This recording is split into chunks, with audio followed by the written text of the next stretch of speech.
Konel's been at it again. He has come up with this amazing 5-in-1 bushcrafter hatchet, something everybody ought to have.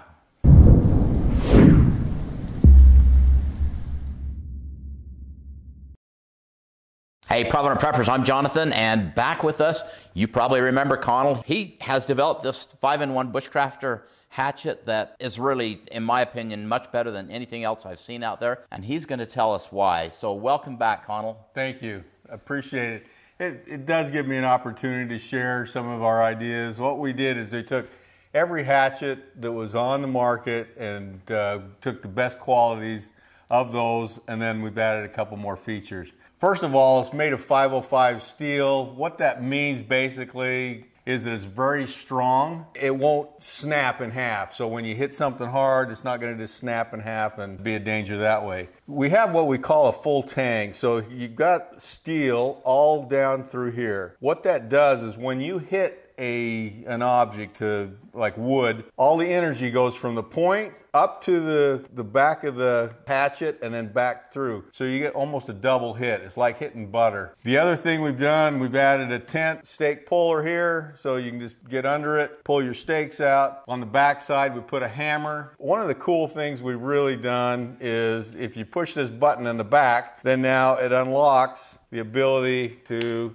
now we have a saw. We've developed a cool handle for it. On the back side we have rubber so you don't mess up your hands. We've also put a safety lock, a latch here and another safety lock here. You'll feel, if you push it hard, you'll feel it snap. And that holds so if you're walking through the woods or whatever and trip, sheath is not going to come off and cut yourself. So to use that, now you grab it here.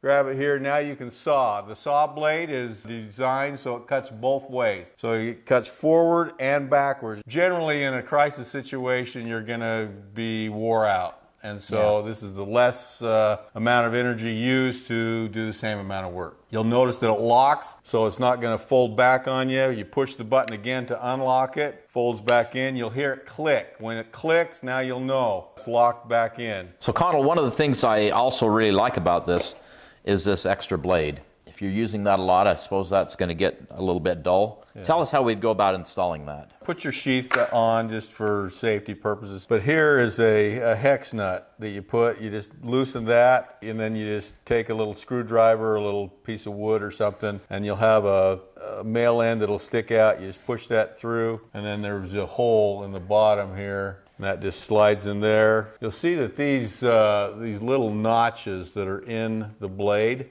that's what allows it to lock into position. So when it's hit there, it locks that way. When it comes back, it locks this way. All blades are going to get a little dull over time.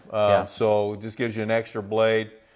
These are available to buy if you even need more. The handle, it's designed so even if this gets wet, it doesn't become slippery. That's a big deal when you're swinging in a dew situation or in the rain and you're trying to get warm. We put a little handle grip on here so you don't slide as well. So that's basically the design of it. One of the things that I really liked about this is the fact that this is solid here. On most hatchets, most axes, you've got a wooden handle that comes up into here and then it's got a wedge in it. That has just never worked well for me. I mean, they'll last for a little while, but ultimately this all starts falling apart. The nice thing too about that is from the engineering standpoint, if you got a hole there, all your energy goes into the handle. So you hit it, and then you get that reverberation, that whir like this, and it goes back into the handle and you feel it in your hand. You get a little tiny bit of this, obviously, but nowhere near what you get with the other hatchets out there. I am just so impressed with this. I like the cover here. It's got a belt clip. It does. It's a metal belt clip, so it's not going to break on you. And you've got actually a sharpening stone built in right here. Correct.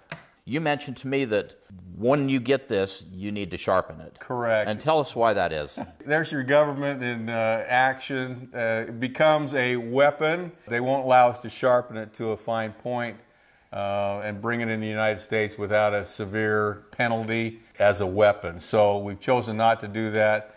So just take a little filing stone, sharpen it to your liking, and it'll be great. So now we know about this Bushcrafter hatchet. Let's go play with it. You'll love it. One of the things that I wanted to ask you about is the actual strength of this thing, and I know you guys have done testing. We do a stress test. What we do is we put this on a bench. You have a metal piece here. This wood represents a metal piece. Then we press a press down and see how much pressure we can go before the whole handle goes bad. And most of them are doing about 150, somewhere in there, 140, 150. This one does over 500, the strength of it. Wow. Over 500 pounds. So you're not going to have it break in your hand like some of the others. This is a great tool, but if you don't know how to use it, it's not going to be as effective as it could be. So don't put it away somewhere thinking you'll figure it out someday.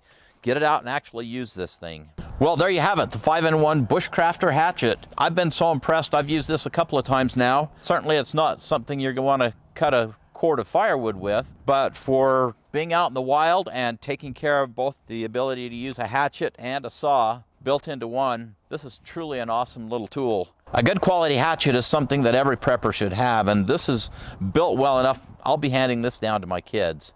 Now for the question of the day, do you have a good hatchet? And do you know how to use it? Comment below, and thanks for being part of the solution.